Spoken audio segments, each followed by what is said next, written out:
Hyderabad బేగంపేటలోని ప్రజాభవన్కు bomb బెదిరింపు call కలకలం రేపింది.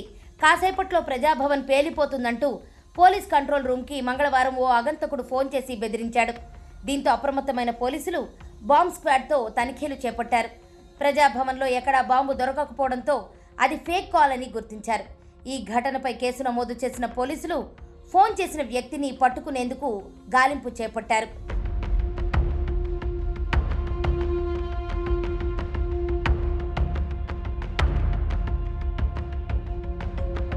కేసీఆర్ ముఖ్యమంత్రిగా ఉన్న సమయంలో సీఎం క్యాంపు కార్యాలయం కోసం ప్రగతి భవన్ను నిర్మించిన సంగతి తెలిసిందే.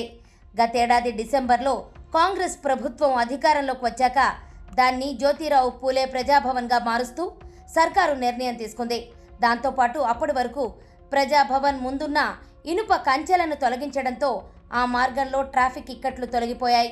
ప్రస్తుతం ప్రజాభవన్ డిప్యూటీ సీఎం మల్లు భట్టి విక్రమార్క అధికారిక నివాసంగా కొనసాగుతోంది.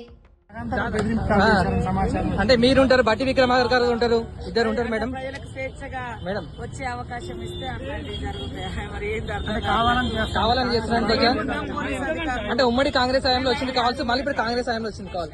మేమంతా స్వేచ్ఛగా ఎవరైనా రాని అని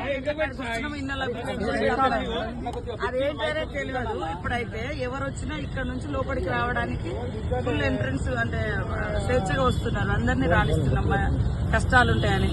ఎవరన్నా రాకుండా ఇక్కడ ఒక్క నాపంగానే ఇక్కడ వచ్చి అంటే లొల్లి పెడుతున్నారు. ఏం తెలియదు, చెకింగ్ చేస్తున్నారు బయట అక్కడ పై భవన్.